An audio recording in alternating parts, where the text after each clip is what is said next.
हैदराबाद में आज से बीजेपी की कार्यसमिति की बैठक शुरू हो रही है। राष्ट्रीय कार्यकारिणी की बैठक में प्रधानमंत्री मोदी, बीजेपी अध्यक्ष जेपी नड्डा और गृह मंत्री अमित शाह समेत बीजेपी शासित राज्यों के मुख्यमंत्री शामिल होंगे। इस बैठक में लोकसभा चुनाव की तैयारियों और साथ ही दक्षिण में पार्टी के विस्तार पर मंथन किया जाएगा। वहीं 3 जुलाई को पार्टी की बैठक के बाद पीएम मोदी जनसभा को भी संबोधित करेंगे। आपको बता दें कि बैठक से पहले जेपी नड्डा हैदराबाद पहुंचे और रोड शो के जरिए शक्ति प्रदर्शन किया। इस मौके पर जेपी नड्डा ने कहा कि बीजेपी का तेलंगाना मिशन पूरा होगा और पार्टी अपने दम पर सरकार बनाएगी।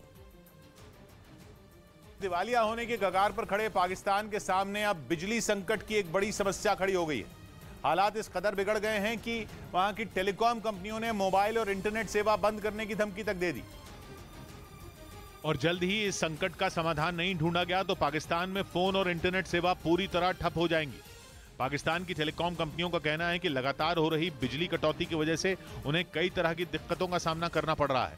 इसी वजह से पाकिस्तान की दूरसंचार कंपनियों ने वहां की शहबाज शरीफ सरकार को चिट्ठी लिखकर ये चेतावनी दी कि आने वाले दिनों में देश में मोबाइल और इंटरनेट सेवा कभी भी बंद हो सकती है। असल में पाकिस्तान इस वक्त आर्थिक बदहाली के सबसे बुरे दौर से गुजर रहा है और वहाँ महंगाई बेकाबू हो गई है।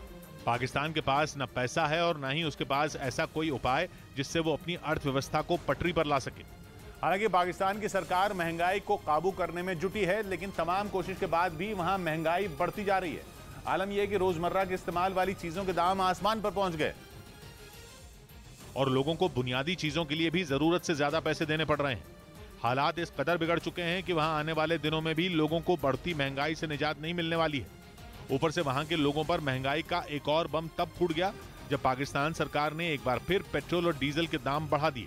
इस बार पेट्रोल की कीमत में 14 रुपए 85 पैसे और डीजल की कीमत में 13 रुपए 23 पैसे की बढ़ोतरी की गई। इसके बाद पाकिस्तान में 1 लीटर पेट्रोल की कीमत वहां की करेंसी में 249 रुपए हो गई, जबकि 1 लीटर डीजल की कीमत 276 पाकिस्तानी रुपए को पार कर गई। पिछले 35 दिनों में यह चौथी बार है जब पाकिस्तान में पेट्रोल और डीजल की कीमत में इजाफा किया गया है। मतलब यह कि आर्थिक संकट से जूझते पाकिस्तान में महंगाई की वजह से हाहाकार मचा है। सिर्फ पेट्रोल और डीजल के दाम ही नहीं बढ़ रहे, बल्कि वहां बिजली की कीमत भी आम आदमी की पहुंच से बाहर होती जा रही है।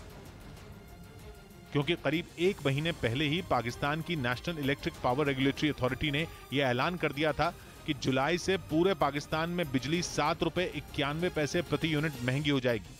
पहले पाकिस्तान में 1 यूनिट बिजली की कीमत 16 रुपए 91 पैसे थी, लेकिन जुलाई से 1 यूनिट बिजली के लिए लोगों को वहां की करेंसी में 24 रुपए 82 पैसे खर्च करने पड़ रहे हैं।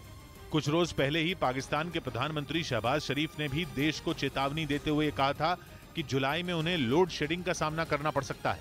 मतलब ये कि पाकिस्तान में कभी भी ब्लैकआउट हो सकता है और अगर ऐसा हुआ तो पूरे पाकिस्तान में अंधेरा छा जाएगा और हालात बद से बदतर होते चले जाएंगे। हालांकि बिजली उत्पादन के लिए पाकिस्तान LNG यानी लिक्विफाइड नेचुरल गैस खरीदने में जुटा है, लेकिन मुसीबत तब खड़ी हो गई जब कतर से प्राकृतिक गैस खरीदने से जुड़ा एक समझौता रद्द हो गया। एक रिपोर्ट के मुताबिक पाकिस्तान में ईंधन और आर्थिक तंगी की वजह से कई बड़े पावर प्लांट बंद हो चुके हैं। इस वक्त पाकिस्तान में 26,000 मेगावाट बिजली की मांग है, लेकिन वहां बिजली की सप्लाई सिर्फ 19,500 मेगावाट हो रही है। हालांकि पाकिस्तान की सरकार बिजली बचाने की हर मुमकिन कोशिश में जुटी हुई है और इसी कोशिश के तहत सरकारी कर्मचारी के काम के घंटों में कटौती की गई है। कराची समेत अलग अलग शहरों में मौजूद फैक्ट्रियों और शॉपिंग मॉल को जल्दी बंद करने का आदेश दिया गया है। इसके अलावा देश भर के बाजारों को रात 8:30 बजे के बाद बंद करने के लिए कहा गया है। पाकिस्तान में बिजली की खपत घटाने के लिए रात 10 बजे के बाद होने वाली शादियों पर भी रोक लगा दी गई है।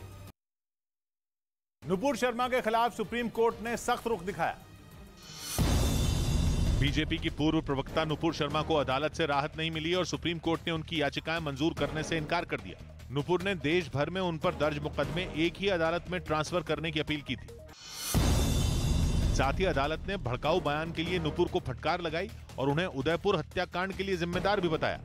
इसके अलावा अदालत ने नुपुर को पूरे देश से माफी मांगने को भी कहा। इधर अदालत की इन टिप्पणियों के खिलाफ एक हिंदूवादी संगठन ने मुख्य न्यायाधीश को खत भेजा, लेकिन अदालत ने अभी तक इस पर संज्ञान नहीं लिया है। राजस्थान के बूंदी से पुलिस ने भड़काऊ बयान देने वाले 2 मौलवियों को गिरफ्तार किया है, जिनकी जमानत पर आज सुनवाई होने वाली है। पुलिस को शक है कि उदयपुर में हुई कन्हैया की हत्या में भी इनका हाथ हो सकता है। नुपुर शर्मा के बयान के बाद 3 जून को हुए प्रदर्शन में दोनों मौलवी शामिल हुए थे और कुछ भड़काऊ भाषण दिए गए थे, जिनका वीडियो इंटरनेट पर खूब वायरल हुआ है। गिरफ्तारी के बाद मौलवियों को कोर्ट में पेश किया गया और कोर्ट ने दोनों मौलवियों को 14 दिन की न्यायिक हिरासत में भेज दिया।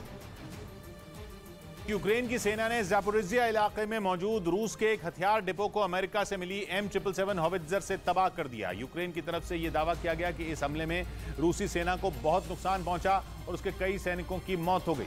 इस हमले का एक वीडियो भी जारी किया गया जिसमें यूक्रेन की सेना हथियारों के उस गोदाम पर अमेरिकी तोप से गोले दागती दिखाई दी। जैसे ही हथियारों के उस गोदाम पर तोप का गोला गिरा, वहां जोरदार धमाका हुआ। धमाका इतना भीषण था कि आसपास का पूरा इलाका थर्रा गया। गिरने के साथ ही वहां आग का बवंडर उठता दिखा और धूल और धुएं के गुबार ने पूरे इलाके को ढक लिया। इधर झारखंड में रांची के पास तैमारा घाटी में पहुंचते ही मोबाइल फोन पर तारीख और समय बदलने की घटना ने लोगों को हैरत में डाल दिया, जिसके बाद देश भर के कई वैज्ञानिक इसकी वजह जानने में जुट गए।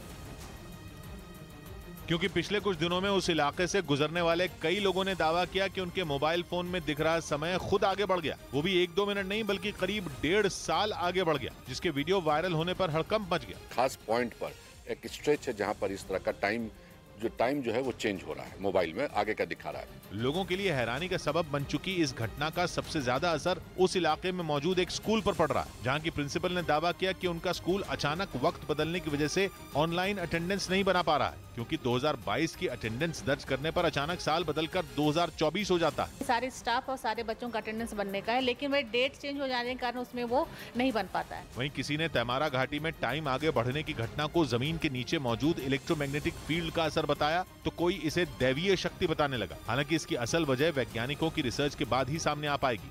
जबकि इस इलाके में पहले भी कई बार रिसर्च की जा चुकी है, जिनमें तैमारा घाटी के एक इलाके से कुछ ऐसे पत्थर मिले जिनसे वहां मैग्नेटिक चट्टान होने का पता चला था। शुरुआती रिसर्च के बाद कुछ वैज्ञानिकों का मानना है कि इन्हीं चट्टानों की वजह से एक खास इलाके में फोन का टाइम जोन बदल जाता है। लेकिन वैज्ञानिकों ने अंतिम नतीजे तक पहुंचने के लिए अभी काफी रिसर्च किए जाने की जरूरत बताई। राष्ट्रपति चुनाव के लिए प्रचार अभियान तेज हो गया। एनडीए की राष्ट्रपति पद की उम्मीदवार द्रौपदी मुर्मू हिमाचल प्रदेश के सोलन पहुंची, जहां उन्होंने सीएम जयराम ठाकुर और दूसरे नेताओं से मिलकर समर्थन करने की अपील की। वहीं विपक्ष के प्रत्याशी यशवंत सिन्हा ने छत्तीसगढ़ के रायपुर में अपने पक्ष में वोट मांगे। राष्ट्रपति चुनाव के बाद 6 अगस्त को उपराष्ट्रपति का चुनाव होगा और उसी दिन गिनती भी की जाएगी। कन्हैया हत्याकांड की जांच पर राजस्थान पुलिस ने बड़ा दावा किया है। उदयपुर में कन्हैया की हत्या के आरोपियों का कनेक्शन पाकिस्तान से है। पुलिस ने बयान जारी करते हुए कहा कि एनआईए इस हत्या को कोई आतंकी घटना नहीं मान रही है, जबकि राजस्थान पुलिस का दावा इससे अलग है। पुलिस ने यह भी कहा कि इस केस में एनआईए का अभी तक का जांच का नतीजा रही। अभी तक कन्हैया मामले की जांच कर रही केंद्र सरकार की एजेंसी एनआईए के साथ राजस्थान पुलिस की एसआईटी भी कर रही थी, लेकिन अब राजस्थान पुलिस को जांच से जुड़े सारे दस्तावेज एनआईए को सौंपने होंगे और राजस्थान